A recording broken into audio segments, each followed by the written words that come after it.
ছাইরা যাইও না। আজ পর্যন্ত জানতে পারলাম না তুই ছেলে না মেয়ে, আবার এনায় ফটকা মারি গেল সালা ছাইরা যাইতো না কি আর তোরে, হ্যাঁ? আবার নষ্ট হওয়া শুরু করলাম, কারণ যে আমাকে ভালো বানাইছে সেই আবার মাঝ রাস্তায় ছেড়ে দিয়েছে। মনে পড়ে কাতরে বুকের পাথরে। তোর মাঝ রাস্তা ছেড়ে দিয়ে মানে কি আর যে কোনো কিছু যেটা নষ্ট হয়ে যায় এটা ভালো হয় না জীবনে। জানতাম যে তুই তুই ভালো, তুই যে খারাপ, তো তোর চরিত্র দেখে তো কথা তুই খারাপ না ভালো।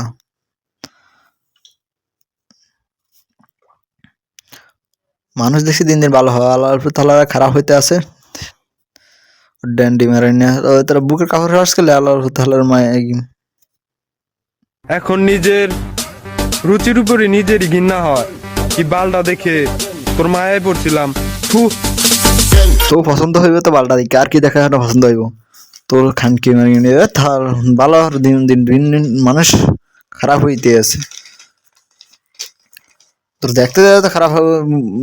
শুয়ে শুয়ে বিড়িকে বানাচ্ছে হলো তাহলে আর মানুষ ডান্ডি মারি খানকির ছেলে। বাপ মা মানে শিখানো হলো তাহলে মানে 4-5টা মাই আছে, 3-4টা ছেলে সন্তান। জীবনে কিছু করতে পারবে না আল্লাহর পথ, শুধু এনা টিকটক বুকের মধ্যে উড়ে উড়ে উড়ে শুরু করছে। তোর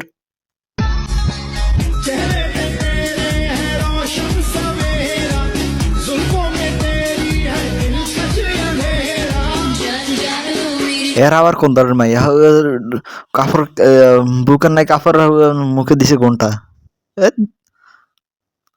মুখে কিচ্ছু নাই, মুখের মুখটা ঠিক করে ঘুরাইছে মানে পাবলিক শরম লাগে পাবলিকের সামনে। তো বুকের কান দিয়া বুকের বেকান দেখায় রাখছিল। এসব মায়া গুনার লাই না, দেশটাও টিকবো না। জীবনটাই মনে শেষ হয়। টিকটক ঢুকতে কইছে কি আল্লাহ তাআলা করে টিকটক মারানি গেলে তোর মা।